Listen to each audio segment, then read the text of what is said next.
დღეს ჩვენ ვისაუბრებთ დემოგრაფიაზე ისევ სტუმრად გყავს ბატონი ანზორ თოთაძე, დემოგრაფი, პროფესორი.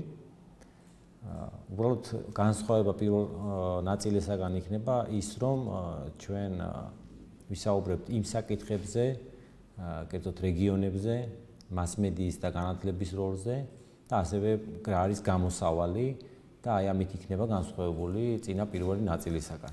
სანამ უშუალოდ დაუსვენდეთ კითხვებს ბატონ ანზორს, მე მინდა მოგაწოდოთ ერთი ინფორმაცია.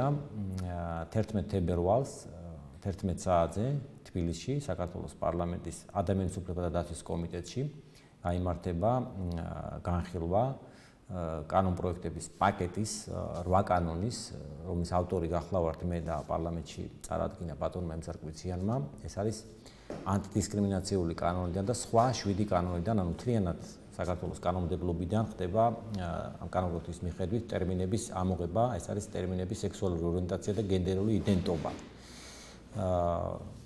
რა თქმა უნდა, ყველა ადამიანს აქვს უფლება თვითონ აირჩიოს სექსუალური ორიენტაცია, ეს მისი უფლებაა, თუმცა საზოგადოება და სახელმწიფო ვალდებულია ყველაფერს დაარქვას თავის სახელი.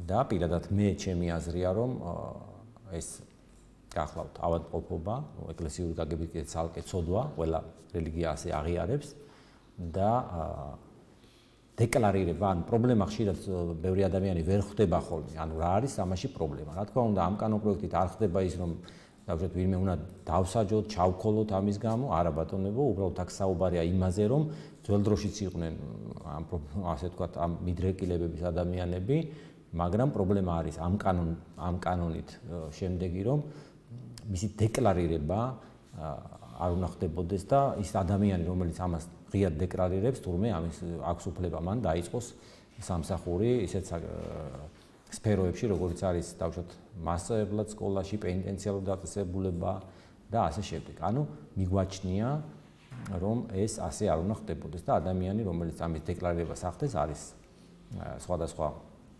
სფეროები, სადაც მან დიახაც მის მიმართ უნდა იყოს დისკრიმინაცია და ის არ უნდა მუშაობდეს ისეთ ადგილებში, სადაც დავუშვათ შეხება იქნება მოზარდებთან, შეხება იქნება პენიტენციარულ დაწესებულებასთან და სხვა. ახლა გადავალ ჩვენს ძირითად თემაზე, ეს არის დემოგრაფია და ბატონო ანზორ დაგისაუბრეთ შემდეგ კითხვას, ჩვენ პირველ ნაწილში ვერ მოვასწარით გვესაუბრა რეგიონებზე, საქართველოს რეგიონებზე, თუ რა მდგომარეობაა დემოგრაფიის კუთხით საქართველოს რეგიონებში. იესალები ჩვენს და უნდა აღნიშნო, რომ საერთოდ როდესაც ქვეყანაში ძალიან მძიმე დემოგრაფიული ვითარება, ბუნებრივია თავისთავად, რომ რეგიონებშიც ასევე მძიმე დემოგრაფიული ვითარება მეტნაკლების ცხოვრობით. და საერთოდ კი ყველა რეგიონში ვითარება ძალიან ძნელია. ეს შეიძლება ჩვენ ასეთი მონაცემები მოიყენოთ, სტატისტიკური მონაცემები, ოფიციალური მონაცემები და არა ჩვენი მონაცემები, მოსახლეობის აღწერის მონაცემებია. აი იმერეთი არის ყველაზე ხალხმრავალი რეგიონი საქართველოში. იქ ყოველთვის ისტორიულად მე-19 საუკუნეში აღწერები იყო მე-20 წელს. 21 საუკუნის დასაწყისში ორჯერ ჩატარდა მოსახლეობის აღწერა და იმერეთი არის ყველაზე ხალხმრავალი რეგიონი. 1999 წელს იყო მოსახლეობის აღწერა, შემდეგ იყო 2013 წლის შემდეგ 2020 წელს და ამ ხნის განმავლობაში და შემდეგ იყო კიდევ 2014 წელს სულ დაიწყო იმერეთის მოსახლეობა 166,000, ეს ძალიან დიდი ციფრი, 166,000 წელიწადში დაიწყო. და მან შეადგინა 534,000, ასე ჩამოვიდა იმერეთის მოსახლეობა 534,000. ბუნებრივია, რომ თუ ასე წავიდა კიდევ 1-25 წელიწად და ფაქტობრივად იმერეთი გაუკაცრიელდება და რა ტენდენცია დემოგრაფიული მონაცემებისა სულ ასეთი დაღმავალი ხაზით მიდის. სულ არა მარტო იმერეთს, არამედ დანარჩენი მოსახლეობისაც, დანარჩენი რეგიონების მოსახლეობისაც. მაინც საინტერესოა ჩვენმა მაყურებელმა, რომ გაიგოს რამდენი ცხოვრობდა თქვა 25-26 წლის წინ, თქვა 1999 წელს და ამჟამად 2014 წლის აღწერით რამდენი ცხოვრობს საქართველოს სულ მოსახლეობას. 1999 წელს საქართველოს ცხოვრობდა 5,401,000 კაცი. ხოლო მე ვამბობ, რომ მთელი საქართველოს რა თქმა უნდა მიეხებებულებაშია მიღებული 99 წელს აფხაზეთისა და ეგრეთ წოდებული სამხრეთ რუსეთის მოსახლეობას.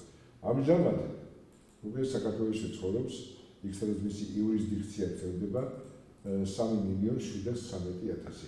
ესე იგი, სრულიად შემცირდა 99 წელთან შედარებით საქართველოს მოსახლეობა 1.687.000 კაცი. აქ ხედულებაშია მიღებული არა მარტო რაოდენობის შემცირება, ბუნებრივი მოძრაობის შედეგად მეტი იქნება ვიდრე იბადება, არამედ მიგრაციული პროცესებით. ხოლო რაც შეეხება უკვე სხვაობას 2002-2014 წლებში, ესე იგი იმ პერიოდში, როდესაც 2002 და 2014 წელს იურისდიქცია ქვეყნის ვრცელდებოდა ახლანდელ ტერიტორიაზე 657.000-ით არის შემცირებული მოსახლეობა მარტო ამ ბოლო პერიოდში. ეხლა თბილისში 1999 წელს ცხოვრობდა 1.246.000 კაცი. 1.246.000 კაცი. ხოლო ამჟამად ცხოვრობს 1.100.000 წლის მასში ვიღებ ხედველობაში 1.100.000 კაცი. შეიძლება ვიზუალურად ადამიანს მოიჩვენოს ახლა სულ საცოდებია სული ამდენი ხალხია ამდენი სარი და ასე არ არის იმიტომ რომ მაშინ ამდენი მანქანები არისო. ეხლა თვითონ კაცი თბილისში ფაქტობრივად მე გარჩევთ ერთ ოჯახზე ერთი მანქანაა. და ძალიან ბევრი მანქანა და სტანდარტებას თითქოს მოსახლეობა რაოდენობად გაიზარდა.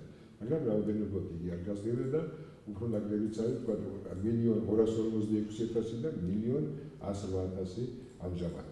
ასეთი თბილისის მოსახლეობა. ანუ თბილისმაც დაიქრო მიუხედავად იმისა, რომ თბილისი გახდა თავკომბალა. დიახ, რა თქმა უნდა, იმიტომ თავკომბალა უფრო გაიზარდა, იმიტომ რომ მაშინ საკუთარი მოსახლეობა არ იყო, მაშინ იყო 5.400.000 და ახლა არის 3.713.000 და ბუნებრივია ამის შედეგადაც გაიზარდა.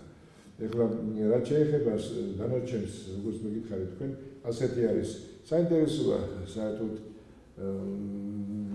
თქვა ქვემო ქართლში იყო 608.000, ამჟამად არის 423.000.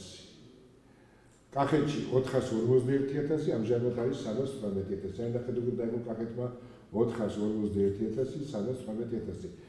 ნიშანდობლივია ისიც, რომ კახეთში ფაქტობრივად რაც ცხოვრობდა მე-17 საუკუნის დასაწყისში, როდესაც შარბაზი შემოესია საქართველოს და სხვა, მაშინ ამაზე მეტი ცხოვრობდა საქართველოში. ვერ გარჩევთ ის რამდენი დაიღუპა, რამდენი გადარჩა, რამდენი გადაასახლა შარბაზმა და სხვა. ესე კახეთი იყო მოსახლეობის საკმაოდ მრავალრიცხოვანი მაშინ. ამჟამად როგორც ვიქარით იყო 441.000, ხოლო 1999 წელს, ხოლო 2014 წელს 318.000, აი ასე შემცირდა. შიდა ქართლი 321.000 ცხოვრობდა, 263.000 ცხოვრობს ამჟამად. სამცხე-ჯავახეთი 235.000, 160.000. ბევრი წავიდა სომხები, აი ამ კომპაქტურად ცხოვრობდა წავიდა. მცხეთა-მთიანეთში 121.000, 94.000 ცხოვრობს. შემდეგ აღმოსავლეთ საქართველოში სულ 3.063.000 იყო, ამჟამად გახლავთ 2.369.000. იმერეთი როგორც გითხარით, ეს ყველაზე ხალხმრავალი რეგიონია, 99 წელს ცხოვრობდა 766.000, ხოლო ამჟამად ცხოვრობს როგორც გითხარით 534.000 და დაიკლო 232.000 ამ 25 წელიწადში. საინტერესოა რაჭაში მდგომარეობაზე ვისაუბროთ. სამეგრელოში დაიკლო 135.000 ბოლო 13 წელიწადში მარტო, მაგრამ თუ ავიღებთ 1999 წელს ცხოვრობდა 424.000, ახლა ცხოვრობს 330.000. სულ დაიკლო მარტო ბოლო აი ამ ხელისუფლებამ მარტო ბოლო 13 წელიწადში 135.000. აჭარა 392.000, 333.000 ცხოვრობს ახლა. 90 წელი და 2014 წლებია. გურიაში, აი პატარა გურია, როგორ დაიკლო 158.000 ცხოვრობდა 99 წელს გასული საუკუნის, ამჟამად 111.000. რაჭა-ლეჩხუმი 59.000 ცხოვრობდა, ამჟამად ცხოვრობს 32.000. სულ დასავლეთ საქართველოში 2.326.000 ცხოვრობდა, დასავლეთ საქართველოში 2.326.000 99 წელს, ხოლო ამჟამად დასაბუთებულ ცხოვრებას 1,344,000. აი როგორ დაიწყო დასაბუთებები დაიწყო დასაბუთებები ძალიან დიდი მასშტაბით. საქართველოში დაწარიჭუნიო ისიც მინდა თქვა დაწარიჭუნზე რომ ეს ფაქტობრივად ყველაზე უფრო თუ ასე გაგრძელდა ესენი გაუკაცრიელდებიან რაიონები. იმიტომ რომ რაჭაში ცხოვრობდა, აი რაჭაში მაგალითად 1939 წელს ცხოვრობდა 67,000 კაცი. თუ ავიღებთ უფრო მეტად იქით 1897 წელს ცხოვრობდა 65,000 კაცი. ნუ იცით თქვენ მოძრაობა იყო გადადიოდა ჯოში, მაგრამ მაინც იგივე დარჩა 67,000 1929 წელს.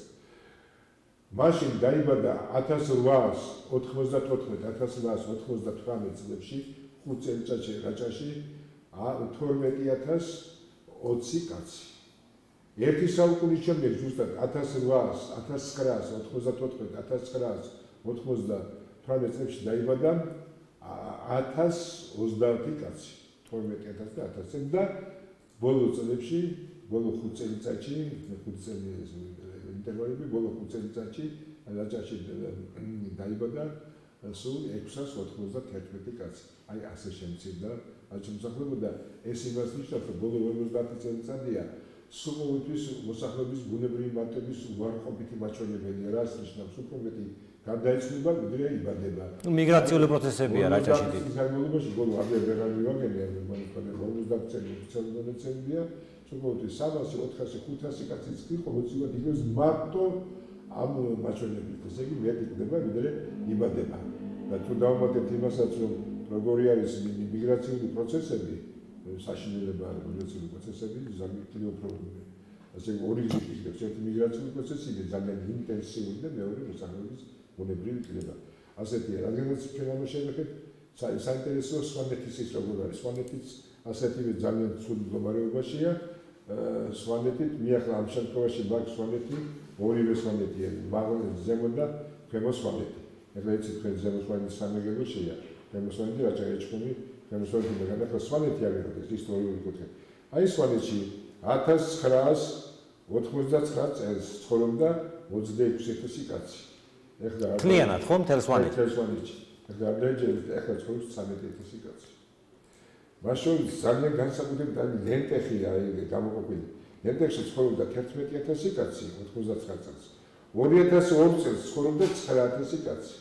2002 წელს 2014 წელს 12 წლის შემდეგ ცხოვრობს 4,386 კაცი. ეს იგი განახელდა სულ ქვემო სვანეთის მოსახლეობა. ეხლა აქ კიდევ ისიც არის საინტერესო, რომ ფაქტობრივად აქ ბუნებრივი კრებას ადგილი არ ქონია. ბუნებრივი მატება ცოტა, ესე იგი მთლიანად განახელდა მხოლოდ მიგრაციული პროცესების შედეგად.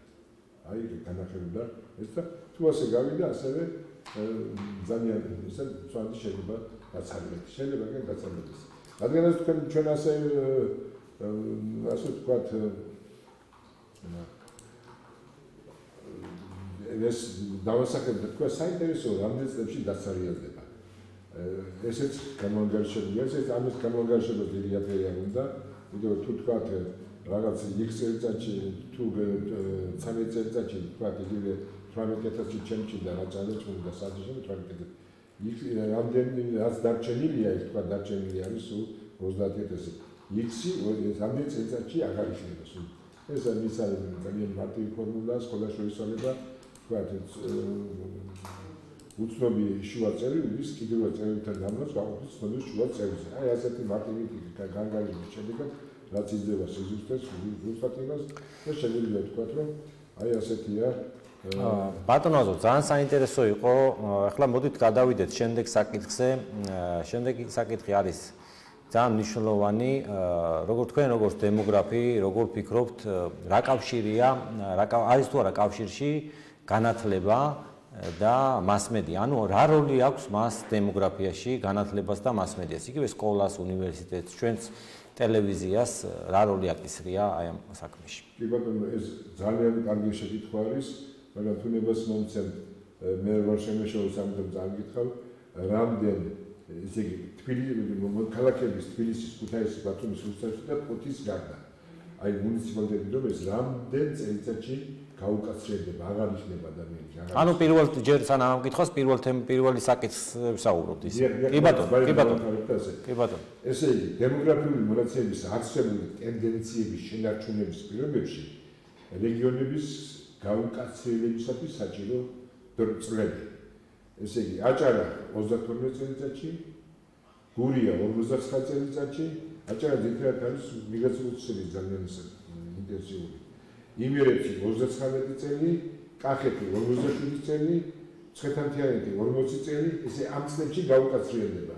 რაჭა-ლეჩხუმი ქვემოსვანეთი 22 წელი, სამეგრელო ზემოსვანეთი 29 წელი, სამცხე-ჯავახეთი 44, ქვემო ქართლი 47 და შიდა ქართლი 60. ანუ ჩვენმა მოსახლებამ კარგად რო გაიგოს, აქ საუბარია იმაზე, თუ ესეთი დინამიკა გაგრძელდება. თუ ასე, აი როგორც ახლა პრობლემებია, როგორც ახლა მოგდაობა არის, დაბადება არის, მათი შეფარდება როგორც ანუ თუ სიტუაცია არ შეიცვალა და გაგრძელდა ასე, თუ არ შეიცვალა დემოგრაფიული მონაცემების არსებული ტენდენციები, როგორც ახლა არის და ახლა არის ძალიან ცუდი ტენდენციები, აი ხო გითხარით, სულ რაღაც 12 წელიწადში რაც მოსახლეობა თითქმის განახლებდა.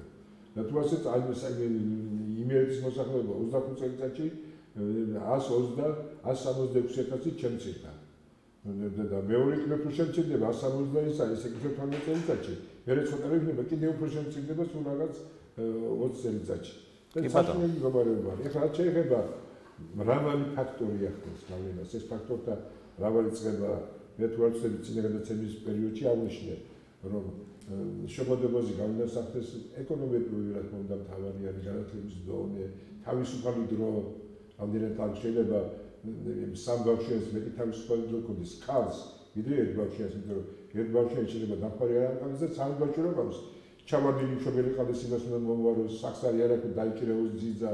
ეგეც და სხვადასხვა და ამიტომ მრავალი ფაქტორი ახდენს გავლენას და მათ შორის ერთ-ერთი მთავარი ფაქტორი გახლავთ მასმედია და საერთოდ ესე იგი და სკოლა კიდევ რას თავი სკოლა ახდენს. და ჩვენ ვიცით ჩვენ თავს რომ მოვატყუებთ რომ ძალიან მძიმე მდგომარეობა არის სკოლებში. უმძიმესი მდგომარეობა არის. ბავშვები ფაქტობრივად არ დადიან. კითხულობენ და კითხულები რასაც წაკითხავენ შინაარსიც ვერ განუახდნენ წაკითხულობენ და სხვა და ეს არის ძალიან მძიმე მდგომარეობა. ამაზე მძიმე მდგომარეობა შეიძლება ითქვას რომ კაცი 12 წელიწადს ისწავლის და თანაც არ შედადიან არაფერზე. და ეს იმახდეს გავლენას უმეტესობა ასეა ეს გავლენას ახდენს იმათზე ვისაც უნდა სწავლა და ვისაც უნდა არის ბავშვები რომ აინტერესებთ კითხულობენ სხვა მაგრამ ასეთ მდგომარეობას საერთოდ სიტუაციას არ ესეთ მიან ვეღანაში. ეხლა რაც თქვენძანეთ აი ტელევიზია და სხვა ეს ახდენს გამონადგურებულ გავლენას. და ახდენს კომპიუტერი, თამაშები. კომპიუტერი რა კუთხით ბატონო? ახდენს ტელევიზია და სხვა. აი მე მქონდა გამოკითხვის მასალებით 500 წელიწადს გამოკითხეთ თბილისის უმაღლესი სასწავლებელი სტუდენტობა და მთელი დროის ბიუჯეტი მთელი დღის განმავლობაში 10 საათს და 20 წუთს ხარჯავენ აი ამაზე მობილურზე, ტელევიზიაზე, ვიდეოების ნახაზზე და ინტერნეტზე. 10 საათს. ახლა თქვენ წარმოიდგინეთ 24 საათია დღევანდელი. ამ ინტერნეტზე დახარჯავ ამას 10 საათს თამაშობენ სულში. ეს უბედურება არის. 10 საათს დახარჯავ ამას. სულ 24 საათს გამოვაკეთე დაწყე 14 საათი. ხო უნდა იძინოს კამერა საათი, ხო უნდა ჭამოს, ხო უნდა იძინოს, ხო უნდა ჭამოს, ხო უნდა წავიდეს. ეს გადაადგილებაზე სახლიდან სასწავლებლებამდე გაცილებით ორჯერ მეტი იხარჯება, ვიდრე ეს იყო დრო, ვიდრე ეს იყო თქვა 20 ან 30 წლის წინ. მე მაშინ არ იყო ამდენი აკადემია და სხვა და მეტი ეხარჯება დადგება სხვა. სასწავლებლის მომზადება სხვა აღარ რჩება, მათ აერთარი დრო და არიან სულაზე. როდესაც მე დროის ბიუჯეტს სწავლობდი, სვედის დროის ბიუჯეტი სპეციალური ანკეტა შედგენილი, რომელსაც ინჟინერს ებიძებს მე რასაც და ასე შემდეგ და ნახე რომ ყოველი მეოთხე ესე რომ მე მივიღე 10 საათს ხარჯავდა დღევანდელი ამ საქმიანობაზე რასაც თქვენ მოგახსენეთ ვიხე რომ ძალიან დიდი იყო და ხوار შემეშალა რა მეთქი მაგრამ მქონდა მე ასე საკონტროლო კითხვა რომელ საათზე იძინებთ 25% იძინებთ და 3 საათის და შემდეგ 25%. ეხლა ეს ერთია და ზოგიერთი როცა იძინებდა დილის იმან 6-მდე დასაგებენ თამაშობდი და შევკები თამაშს და სხვა. ეს არის გამონადგურებელი ჩვენი ახალგაზრდობისა, იმიტომ რომ ჯანმრთელობას ვნებს. სხვათა შორის ის ჯანმრთელობას ვნებს საშინლად. ძალიან ჭკვიანი კაცია ბატონი ბიძინა, რომელიც იძინებს 10 საათზე.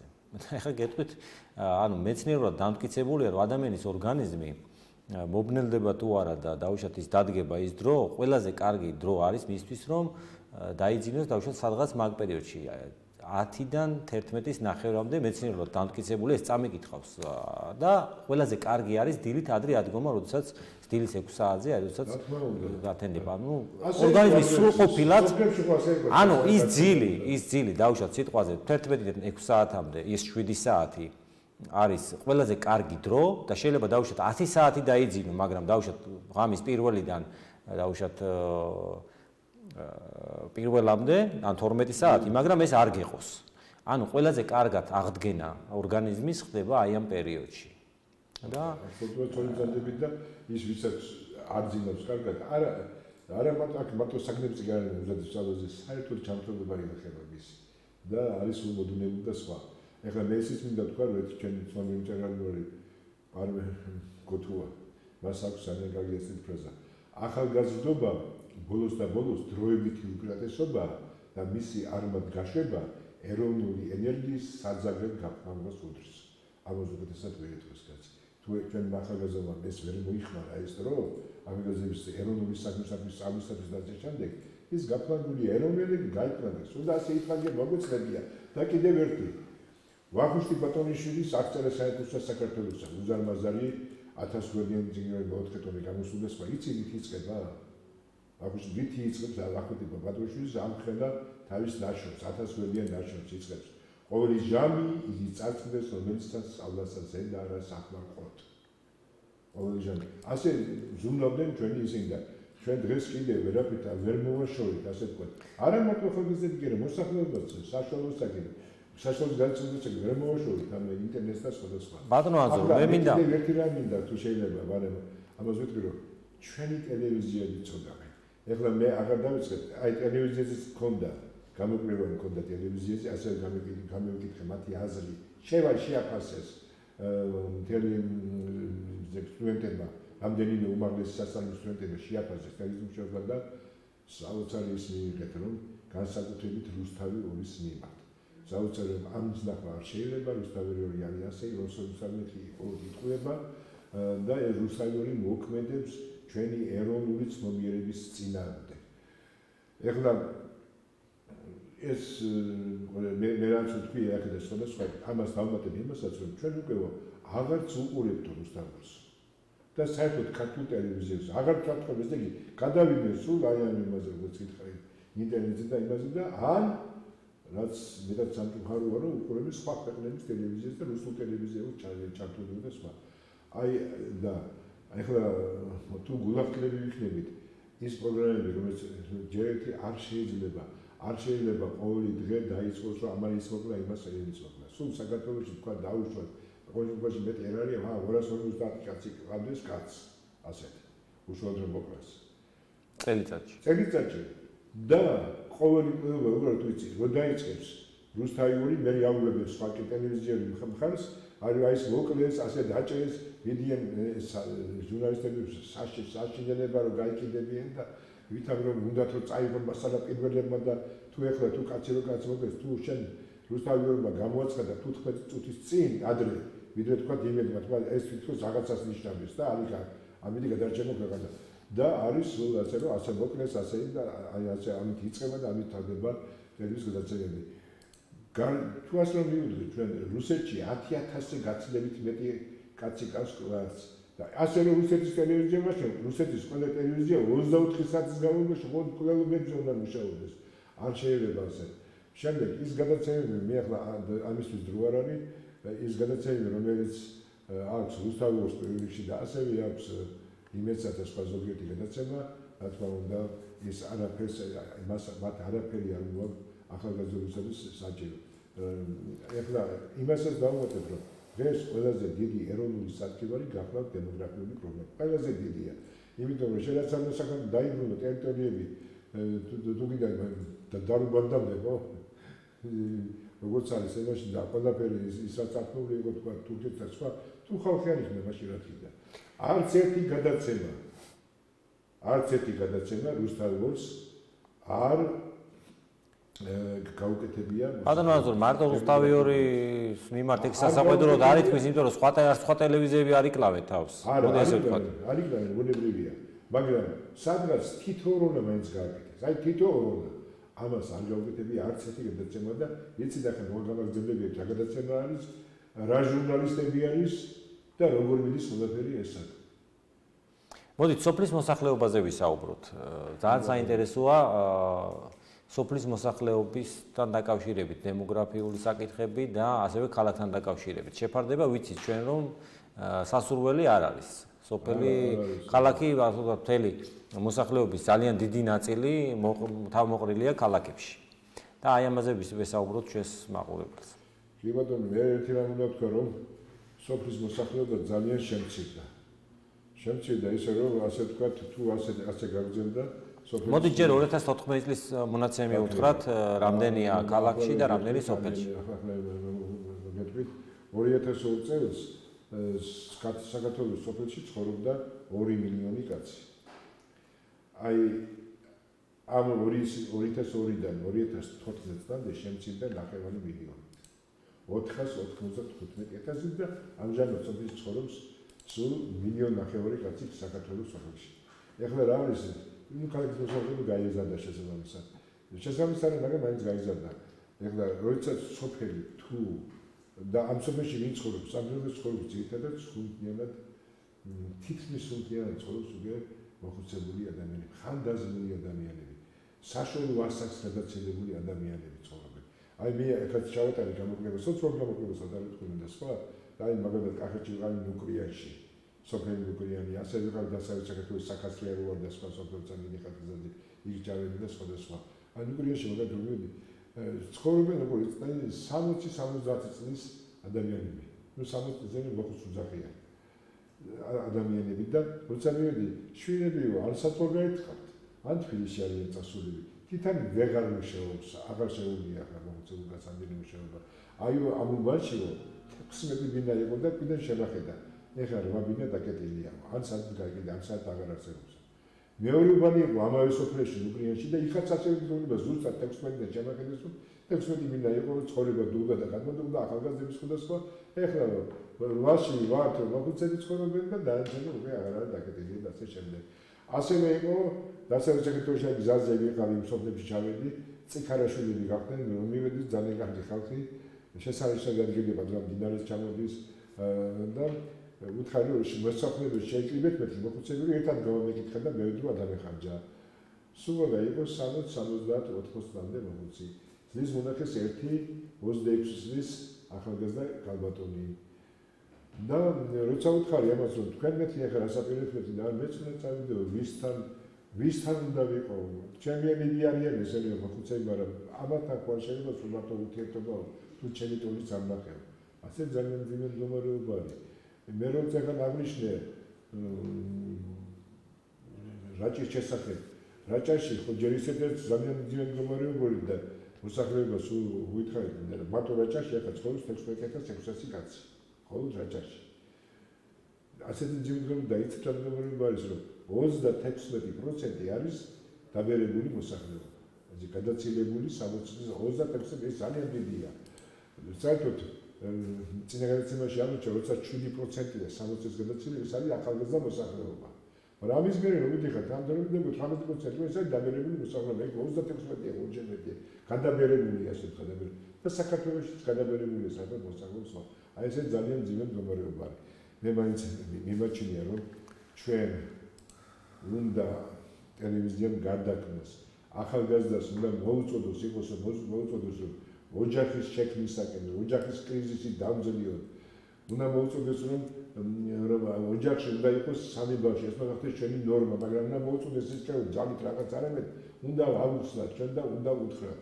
და რა ის რომ ჩვენ უყუროთ თურქულ გადაცემებს, თურქულ ფილმებს, ეს არ ვიცი კიდევ აი რომ არაფერს საზღვრებში ვარ ეტევა დილიდან საღამომდე რუსთავი და იმედი დილიდან საღამომდე დაიწყება ასეთი თურქული გადაცემა მსოფლიოს არ ახსოვს ასეთი და დაიწყება ჯერ რეკლამა და მე სერიალებს გულისხმობ. სერიალებს გულისხმობ, როგორ შეიძლება ეს ასეთი რამე ეს არის ბატონო ანზორ, რა უნდა გაკეთდეს, რომ დავძლიოთ აი ეს ჩვენი კატასტროფული დემოგრაფიული მდგომარეობა, იგივე სახელმწიფოს მხრიდან ან გამოსავალს რაში ხედავთ, რა უნდა გაკეთდეს? მე პირადად მიმაჩნია ჩემს გეტყვით, რომ იგივე შობადობის წახალისებისთვის, იგივე მარტო შობადობა არ არის დემოგრაფიას, ჩვენ დიდი ემიგრაცია უნდა დავაბრუნოთ ჩვენთან.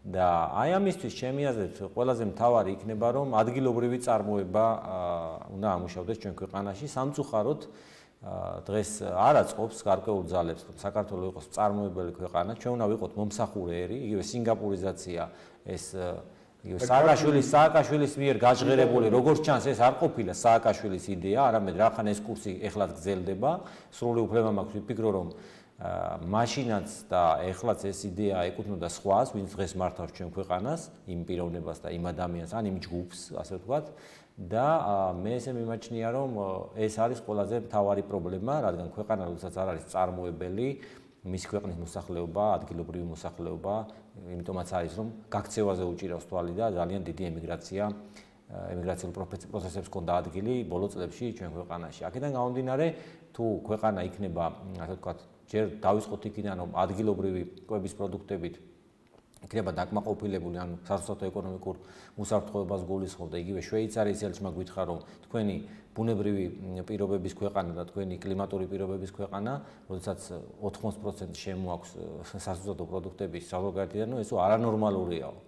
ესეთი რაღაც განცხადებებს ელჩები არ აკეთებენ და მე იმედს ვიტოვებ, რომ ეს საკითხი, როდესაც მოგვარდება უკვე, მერე უკვე თავისთავად ემიგრანტების დაბრუნდებიან, მოსახლეობაშიც იქნება, ასე ვთქვათ, იმის სურვილი, რომ მრავალი შვილი იყოლიონ და ყველაფერი გამოსწორების გზისკენ წავა, თუმცა მე ძალიან დიდი ეჭვმეპარება, რომ დღევანდელი ხელისუფლება ამას გააკეთებს, ამის პირიქით, ამ ხელისუფლებას ამის გასაკეთების არაფერი არც ადრე ეტყობოდა და არც ახლა არ ეტყობა.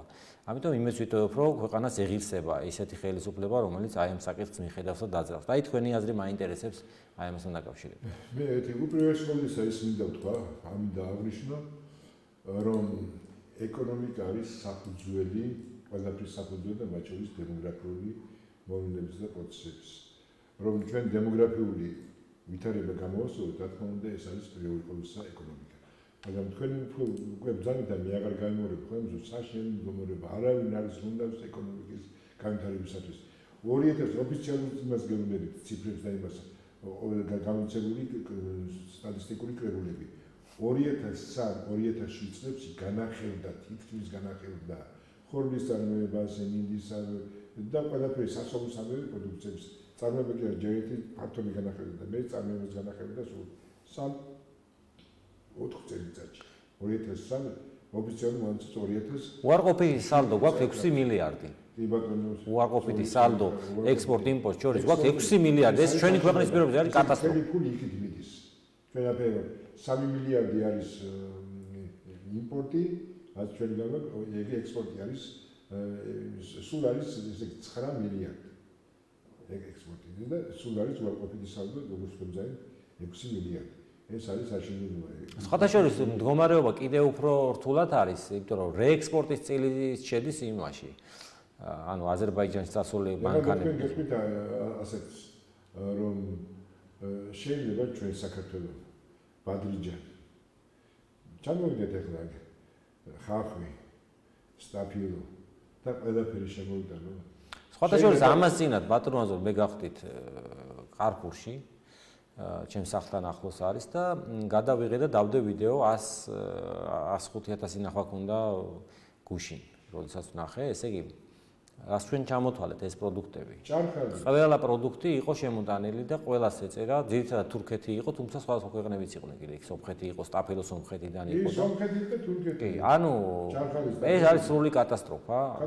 ჩვენი პირობებში. როცა ჩვენი არ აქვს, ჩვენი როცა არაწარმოები ჭარხალს თქვენი ციცოში, აგარის ჭარხლის ქარხანა, ჭარხლის ქარხანა იყო, შაქრის გვაწარმოებთ, ხო?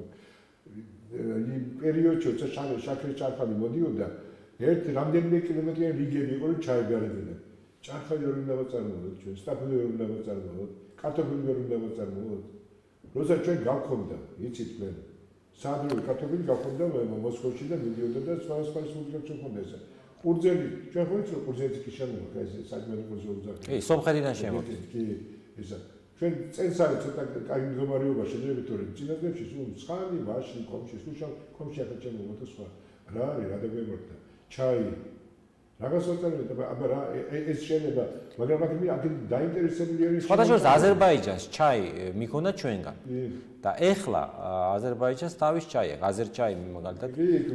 ძალიან ბევრი ახშერონის ნახევარ კუნძულზე შესანიშნავი ბაგები გაჩნდა მანდარინის და იმის და ჯერ კომუნისტების უსაც კიდე ეხლა მე-18 საუკუნეზე. ასე რომ ეს ყველაფერი მოსაწესრიგებელია. ვისაც შემოაქვს იმას მილიონებს შეულობს ისა. ამიტომ ის დაინტერესებდა პირიქით ხელი შეუშალოს ამას. ის უბრალოდ აცნობოს არაფერი, იყიდის, გაყიდის და აქედან ნახულობს ძალიან დიდი. კიდე ერთი საკითხი არის. ერთი რამ მინდა, არ ვიცი, აღარ მახსოვს წინა გიმნაზიაში გადაცემის დროს თქვი თუ არა, სერგო ორჯონიკიძეზე, აღარ მახსოვს თქვი თუ არა. სერგო ორჯონიკიძე იყო 1920 წლებში თავის სოფელში, ღორეშაში იყო. და ახლა ახალი კაცი ჩამოვიდა და გაუძახეს გლეხებს, ღორეშელებს. რომ შეხედრებო სერგოსთან. და სერგო გამიგდა და შემოიმერნებო, ყველაფერი გაკლიათო. ყველა გაჩელებულია შენია ვისეთი, მიეთქვის თუ არა. მეორე და მესამე კიდე რომ შემოიმერნებო, ყველაფერი გაკლიათო. როგორ არის პროდუქტების საქმე? და ერთი გლეხი წამოდგა და მანდ სერგო არაფერი არ გაგვია, ყველაფერი გვაქვს, მაგრამ ძალიან შავი დღე დაადგა ტყებას. სულ ტყებას ჩავდი, ერთი არაფერი იყო და ამიტომ ახლაც ასე არის. მარტო მწვანილი და ტყემალი კი ბატონო არის. მაგრამ დანარჩენი ხომ უნდა რატომ უნდა შემოვქონდეს ჩვენ როდესაც ასეთი ბუნების ჩვენ ყველა აი ილია ჭავჭავაძის აქ სოფლის მეურნეობის ძვირფას დარგებზე ასეთი წერილია და ჩვენ ჩვენი მიწისა და ჰავის შესაფერისიო უნდა მოვიტანოთო და აქ გავახოროთ კულტურებიო ჩვენ ეს შეგვიძლია ნიკოლაძეც აქვს ძალიან საინტერესო მოსაზრებები ილია ამზრები ძალიან კარგად სანამდე იმი კუთხით არ შევხედავთ რომ მისი მიწისა და ჰავის შესაფერი კულტურები მოიყვანოთ მანამდე ყველაფერი ფეხზე დადებული მალანო იქნება როდესაც სათხილარი თავზია ხო და მაშინაც იდგა ეს პრობლემა მაგრამ მაშინ არ იდგა მაშინ ასე ჩვენ არაფერი შემოქმედა მაშინ იყო ეს რომ ადგილზე ვაწარმოებდა ახლა ყველაფერი შემოგვაქვს ამას ერთი ახლა მეორე ინდუსტრიის განვითარება რომელიც ხელი გვაქვს ჩაგდებული ყველაფერი გავყიდეთ ყველაფერი დავანგრიეთ ჩვენი პროდუქცია გადიოდა 80 სხვადასხვა ქვეყანაში, მათ შორის მოწინავე ქვეყნებსაც კი სამხედრო კავშირში წარმოებული, რომელიც დადიოდა ელმავალი, ამ ხედავ დიდ ტერიტორიაზე ყოველი მესამე იყო წარმოებული თბილისში, ელმავში ქვეყანაში სხვა აღარ გამოგზავნილი ფიქრობენ და სხვა. ბატონო ანზორ, ეს მოქმედებს სწორედ დემოგრაფიულ პროცესებზე. როდესაც იღებია, არ იცის როგორ გაიგე, ბავშვი რით გამოყენოს, ის მომავლის იმედიც არ აქვს კიდევ და სხვა ეს ყველაფერი ვადებს იმას რომ ის საზოგადოებაში და მით უმეტეს იმ საზოგადოებრივ ვითარებაში და იმ ტელევიზიაში თუნდაც ვთქვათ რომელშიც ჩვენი მოსახლეობა იმყოფება. კარგი, წავიდეთ დასასრულისკენ და მე მინდა ესეთი რაღაც ძალიან საინტერესო რაღაც თქვა. გუშინ დამიკავშირდა Facebook-ის საშუალებით მამაო, ჩვენი სასულიერო პირი, მამა ანდრია, რომელიც არის ალიასკაზე. და საინტერესო ვიდეოები გამომიგზავნა, ესე იგი, იქ ძირითადად ამერიკელი მრევლი ყავს, ამერიკელი მრევლი ყავს და ბავშვები, ამერიკელი ბავშვები, როგორ სწავლობენ ქართულ წერა-კითხვას. გალობენ, მღერიან და გუნდიც არის სპეციალური რაღაც ჩამოყალიბებული და ძალიან გაკვირვებული დავრჩი და მე მინდა აი ჩვენი ემიგრანტები, რომლებიც ახლა გვისმენენ, რომ მე სხვათა შორის ვიცნობ ძალიან ბევრ ახლობელს, რომლებიც რაღაც 15-20 წლის წინ წავიდნენ ჩვენი ქვეყნიდან, ლუკმაპურის საშოვნელად და დარჩნენ იმ ქვეყნებში და სამწუხაროდ ვერ იციან მუშაობენ და ბავშვები შეყავთ იქაურ სკოლებში და სამწუხაროდ ბავშვებმა კარგად ქართული უკვე ვეღარ იციან, რომ მე ვთხოვ, რომ ეს აუცილებლად ეს საკითხი, ამ საკითხზე იზრუნონ და ამ საკითხზე იფიქრონ, რომ შვილებს ერთადერთი რამ მაინც გაუკეთონ, რომ საკუთარი დედაენა, საკუთარი ენა არ დაავიწყონ. ეს იქნება ძალიან მნიშვნელოვანი. ერთ მაგალითსაც მოვიყვან, როდესაც მე ფერეიდანში მივდიოდი იქ წიგნების ჩასატანად, Skype-ით ველაპარაკე ერთ ფერეიდელს. მაშინ არ მქონდა ესეთი შეხება ახლო და ვკითხე, რომ როდესაც მან თავისი ოჯახი გამაცნო, ასე ვთქვათ, Skype-ის მეშვეობით, თუ როგორ ახერხებდნენ და როგორ შეინარჩუნეს ირანში 400 წლის მანძილზე ქართული ენა. და მან ასეთი პასუხი გამცა, როდესაც ბავშვებიო, შვილებიო სკოლიდან დაბრუნდებოდნენ და დაუშვათ წყალსთან რაღაც სხვა გთხოვდნენ საჭმელს, რომ პასუხს არ ვცემდითო მანამდე, სანამ ქართულად არ დაგველაპარაკებდნენ. ხო და აი ეს არის, ანუ სახელმწიფოების შეგნებას ძალიან დიდი მნიშვნელობა აქვს და ბოლოს მინდა დავამთავრო აი ამ იმედის მომცემი, ასე ვთქვათ, სიტყვებით, რომ მე მჯერა, რომ ეს ჩვენ პატრიარქს აქ ადრე ნათქვამი, რომ ეს ჩვენი დღევანდელი მდგომარეობაო, მშობიარობის ტკივილებიაო და ძალიან მალე ჩვენ ახალშობილის დაბადებით გავეხარებთო, იმიტომ რომ ბუნებაშიც ასეა, არც ღამე არ არის, სულ აუცილებლად გათენდება ჩვენთვისაც და იმედი ვიქონიოთ, რომ ჩვენ მოვესწრებით ისეთ ხელისუფლებას, რომლებიცაც პრიორიტეტი იქნება დემოგრაფია, პრიორიტეტი იქნება ერზე ზრუნვა და ჩვენ შევძლებთ ეს კატასტროფული მდგომარეობა გამოვასწოროთ. დიდი მადლობა საინტერესო საუბრისთვის და ვემსჯობები ჩვენს მაყურებელს დროებით.